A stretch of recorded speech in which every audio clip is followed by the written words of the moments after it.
Olá, bem-vindo ao canal da Clínica Facton. Lembrando a todos que estamos nas diversas mídias e inclusive no modo Spotify. Hoje temos a honra de convidar o professor Dr. Nivaldo Cassiano Baquic, amigo meu já de longa data. Ele é cirurgião torácico, ele é coordenador no Hospital Santa Catarina aqui em São Paulo da cirurgia torácica, já foi chefe de diversos serviços aqui em São Paulo, com uma larga experiência, para falar de um tema muito importante, que são as neoplasias pulmonares. Hoje é a segunda maior causa de mortalidade em homens, a quarta em mulheres, e é responsável pela maioria das mortes por causa de câncer. E o que é fundamental, que eu acho que o Nivaldo vai dar bastante ênfase nisso, que ele é curado na fase inicial com o tratamento correto. Nivaldo, de novo aqui, né? Você deu um show da última entrevista. Eu acho que era importante você vir aqui agora falar que aqui é tua praia mesmo agora, né? É verdade. E aí, obrigado, viu? Vamos começar? Vamos.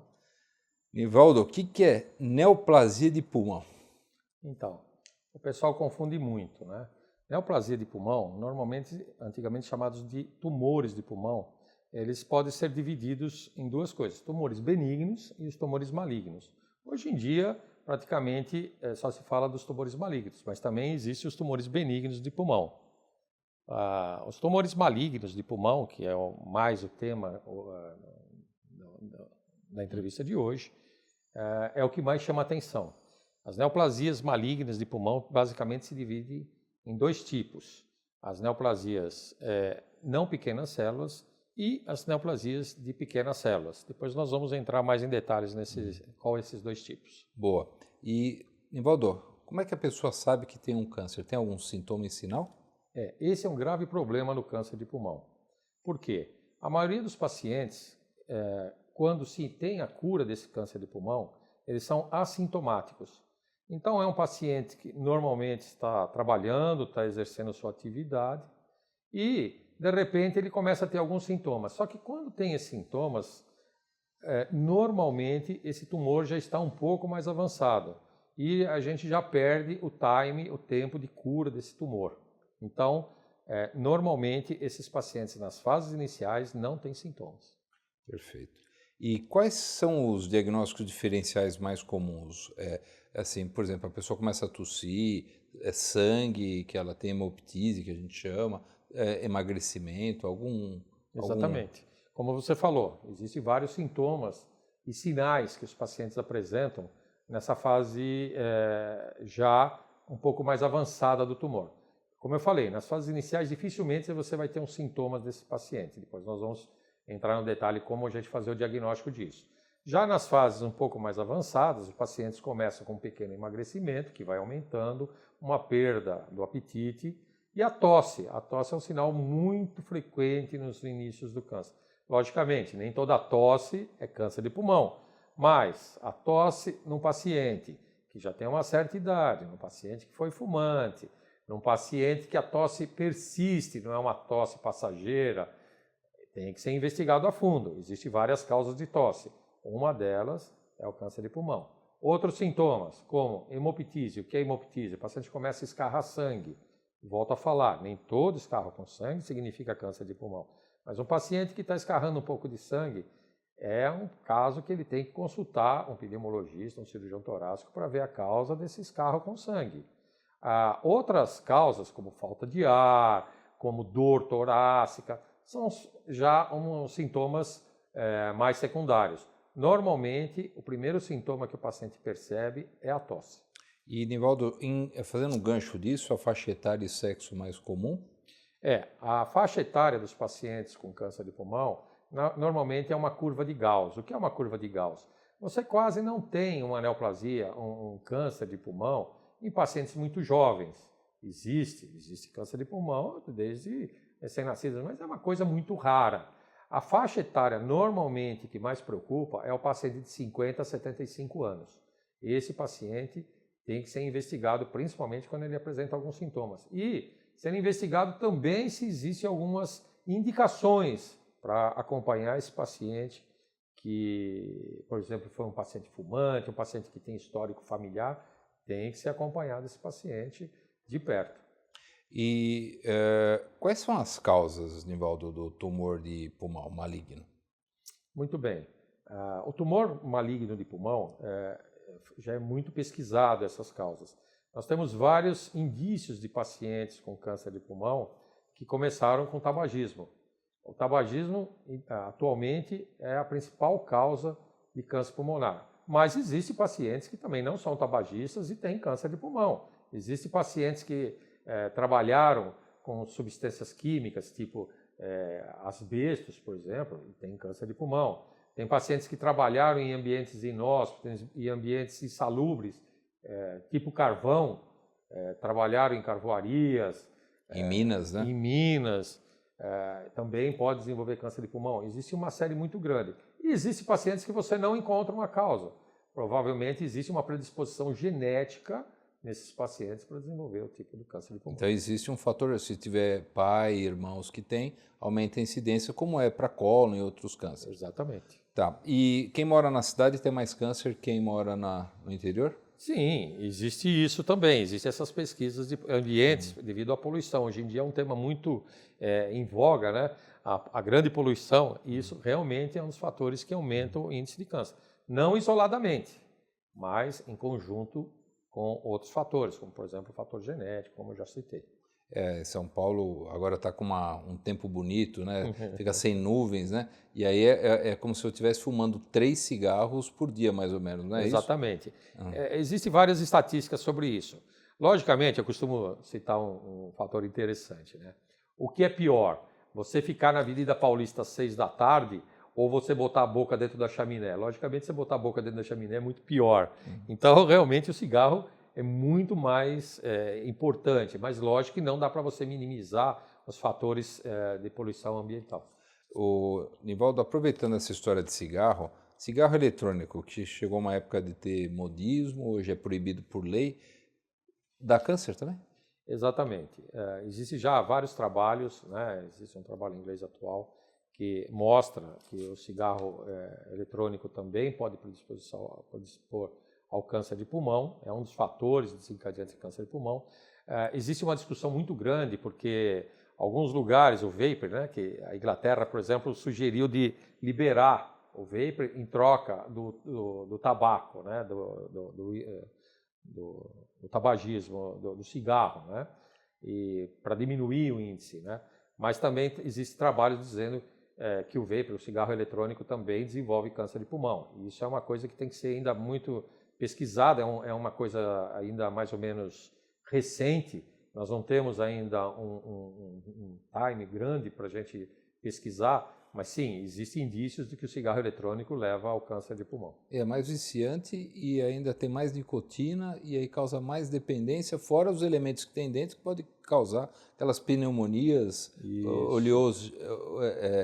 intersticiais, né? Exatamente. Existem vários fatores. E também o narguile. Narguile, que eu ia falar agora. Que o pessoal também... E tem carvão, né, no narguile. Como eu citei agora há pouco lá atrás, um dos fatores predisponentes do câncer de pulmão é o carvão, né? E o pessoal acredita que aquilo é natural. Não, aquilo é prejudicial, muito prejudicial. A maconha, por exemplo, né? O pessoal também acredita, não, a maconha é um produto natural, não vai fazer tanto mal. Causa muito câncer de pulmão, câncer de laringe. Infelizmente, o pessoal acredita que isso sendo natural não vai fazer mal. Então, aproveitando essa deixa de coisas que são legais ou não e tirando os mitos, né? O pessoal fala, olha, eu uso cachimbo, é só na boca, e eu uso charuto, é só na boca, eu não inalo. Está errado. Com certeza. Com certeza, você também acaba inalando, tem muito câncer de boca, câncer de laringe e câncer de pulmão também. Porque você absorve as substâncias cancerígenas que tem ali, mais de 4.000 compostos, né? Com certeza. E vai tudo para a corrente sanguínea e vai para o pulmão. Nivaldo, aí eu peguei um paciente, fiquei desconfiado, mandei para o teu consultório. Quais exames que você pede para saber o que o doente tem? Veja bem, como eu estava falando, hoje em dia existe a prevenção do câncer de pulmão, né? Isso é uma coisa muito importante para a gente dizer aqui. Infelizmente, apenas 8% dos pacientes a gente consegue pegar numa fase curativa do câncer de pulmão. É muito baixo isso. Porque vocês não ouviram falar que existe uma prevenção de câncer de pulmão. Isso é muito boa, essa matéria que você trouxe aqui, para orientar as pessoas sobre isso. Existe a prevenção do câncer de pulmão. E é aquele paciente que você pega ele na fase inicial, onde que a chance de cura é muito alta. Por quê? Porque é um paciente que ainda não teve sintomas e ele foi detectado esse câncer de pulmão nesse paciente numa fase muito inicial. Então, normalmente esse paciente é submetido a uma cirurgia curativa, onde que às vezes não há necessidade nem de fazer quimioterapia, radioterapia, um tratamento adjuvante nesse paciente, e ele fica curado. Nós temos muitos pacientes curados, mas infelizmente é a minoria. Por quê? Porque o pessoal não faz esse acompanhamento. Então, o que deveria ser feito? Um paciente, por exemplo, que fumou uma certa quantidade de cigarro nos últimos 15 anos, o paciente tem mais de que 50, 60 anos, procure o pneumologista. Acima dos 50 anos, hoje em dia, já estão sendo feitos esses acompanhamentos com o seu pneumologista, o seu cirurgião torácico. Como que é feito esse acompanhamento? Primeiro, ele passa em consulta, ele vê se ele está dentro de uma gama de pacientes que são predispostos, têm maior predisposição de ter câncer. Mas como que é essa gama? Como que é isso daí? Olha, o paciente, por exemplo, tem histórico familiar de câncer, ele tem histórico familiar de tabagismo, é um paciente que não se cuida clinicamente, é um paciente às vezes obeso. Então, ele tem que passar em consulta com o pneumologista e o que ele vai fazer? Ele vai primeiro fazer uma anamnese, fazer uma história desse paciente, uma história dele, história familiar, e pedir alguns exames. Hoje em dia, por exemplo, está sendo feita uma tomografia de tórax uma vez por ano nesses pacientes, mesmo o paciente assintomático, o paciente não tem nenhuma queixa, para detectar. Detectar o quê? Um tumor na fase inicial. E se ele tiver esse tumor na fase inicial, partir por um procedimento mais agressivo. Qual seja, apareceu um nódulo na tomografia. O que nós vamos fazer? Vamos ver as características desse nódulo. Não, é um nódulo suspeito. O que é um nódulo suspeito? Um nódulo que não tem calcificação, um nódulo que se apresenta em crescimento durante uma evolução, um nódulo que tem um tamanho acima, normalmente de 5 milímetros, 1 centímetro, tem que ser investigado, um nódulo irregular, não calcificado. Então, tem algumas características desses nódulos. Não é todo paciente que tem nódulo, porque 80% da população tem micronódulos no pulmão, não é isso. São nódulos que têm algumas características que têm que ser investigadas como suspeitas de tomografia. E qual é o principal exame depois de uma tomografia com um nódulo suspeito? É talvez fazer uma biópsia desse nódulo, ou com uma broncoscopia, ou com uma biópsia com agulha, para determinar a etiologia. Volto a falar, não é qualquer nódulo de pulmão, por isso o médico vai ter capacidade de analisar essa tomografia e falar se esse paciente pode ter uma suspeita de uma neoplasia. Boa. E aí veio confirmado na tua biópsia, que pode ser feita transtorácica, pode ser feita por broncoscopia. Qual que é a tua conduta? Cirúrgica, neoadjuvância, quimioterapia, o que você manda? Então, uma vez diagnosticado um tumor, seja na fase inicial ou não, nós temos que entender como que está o comportamento desse tumor. Ele está só localizado ali no pulmão? Ele já deu metástases, né? Ele já deu lesões periféricas, ele já deu lesões à distância, tem uma lesão só localizada. Então, isso vai caracterizar o estadio desse tumor desse paciente. E cada característica de um estadio é uma conduta. Então, por exemplo, nas fases iniciais, nós podemos partir já direto para uma cirurgia nesse paciente. Lógico, ele tem que fazer outros exames, não é só a biópsia, ele vai fazer um PET-CT, que é um estudo mais detalhado do corpo dele, vai fazer uma ressonância de crânio. Não, diagnosticamos que esse tumor está só localizado no pulmão. Ótimo, então vamos. E ele é cirúrgico também, pode ser que não seja cirúrgico. O paciente, às vezes, também não tem condições cirúrgicas, condições clínicas de cirurgia. Mas digamos que o paciente tem condições clínicas de cirurgia, o tumor está só localizado no pulmão, partimos inicialmente para uma cirurgia. Se ele já tiver um pouco mais avançado, um estadio, são 4 estadios de tumores de pulmão, ele está num estadio já mais avançado, no estadio 3, no estadio 4, nós vamos estudar quais os melhores métodos de tratamento. Talvez a cirurgia não é o primeiro tratamento de eleição, a melhor escolha no início. Talvez esse paciente tenha que fazer uma quimioterapia prévia, para depois a gente partir por uma cirurgia. Ou às vezes a gente já afasta totalmente a cirurgia e já partimos para um tratamento secundário, que pode ser uma quimioterapia, uma radioterapia, ou uma associação quimioterapia mais cirurgia.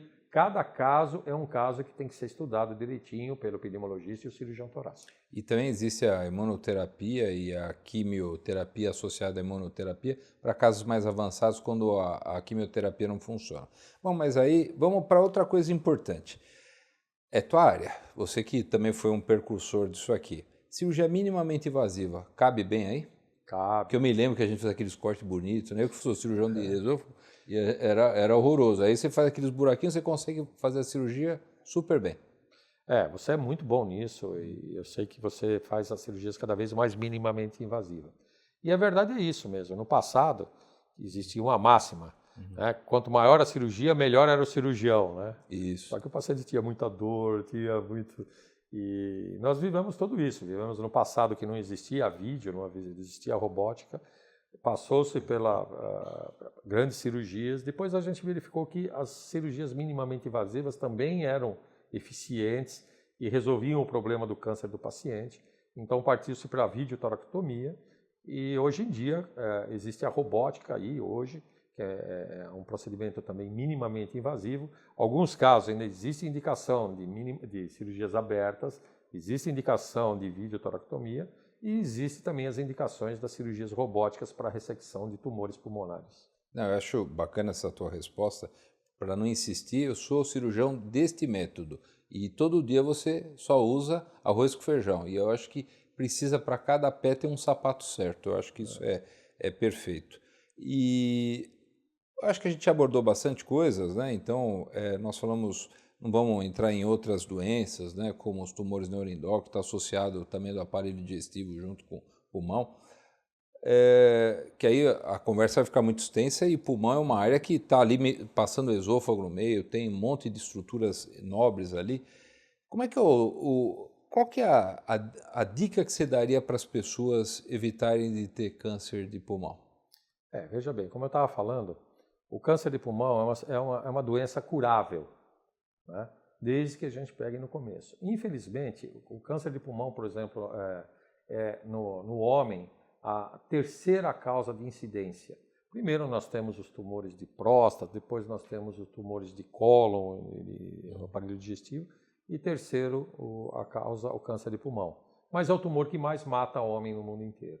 Por quê? O tumor de próstata, normalmente o paciente sente, a urina está segurando, tudo, ele procura lá o urologista e às vezes faz o screening, o acompanhamento, né, todo homem.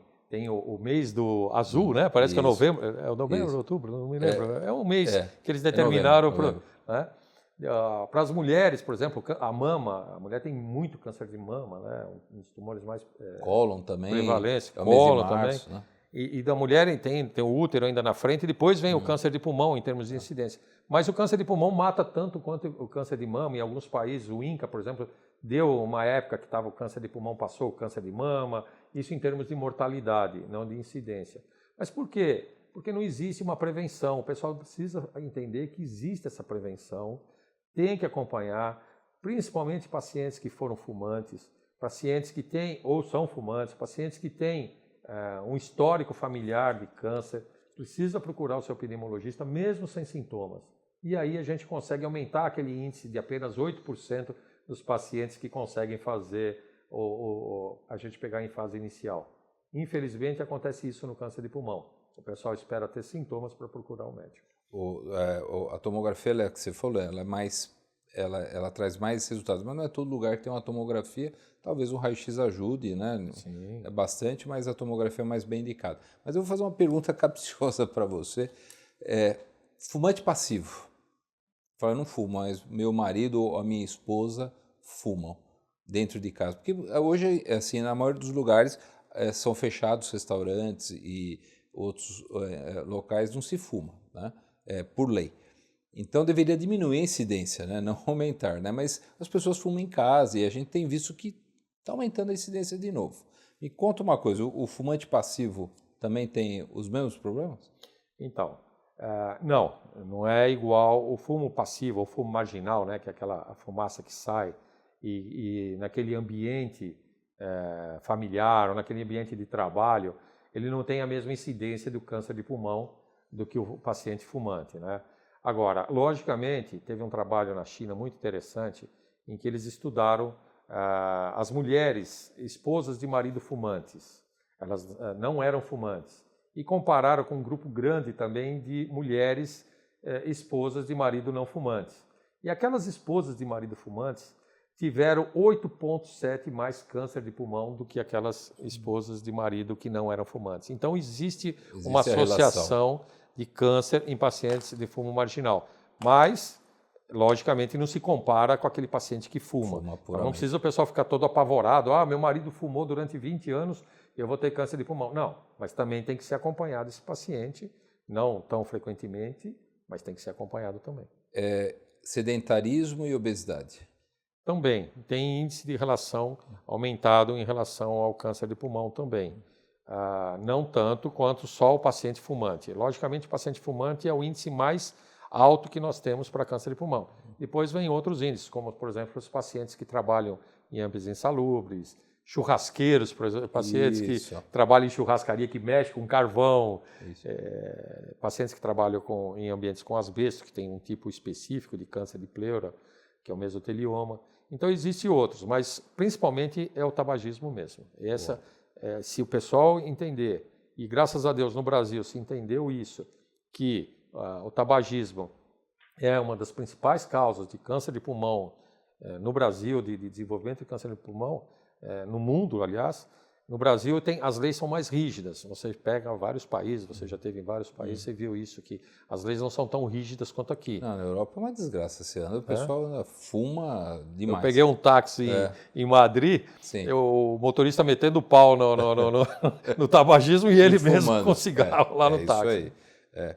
Mas eu acho que abordamos tudo aqui, Nivaldo. Então, eu acho que parabéns, eu acho que deu excelentes explicações, orientações. Então, 50 anos para cima, já começa a fazer essa investigação. Ao primeiro sintoma esquisito, diferente, procure seu clínico, seu pneumologista, seu cirurgião do tórax, e tem exames para isso. E quanto mais precoce for o diagnóstico, melhor a chance de cura e menos a chance de ter sequelas e diminuir a mortalidade e morbidade. É isso? Perfeito. Falei bonito? Claro. Isso show de bola. Então, obrigado, viu, Nivaldo, pela tua entrevista. Foi um show. Obrigado, viu?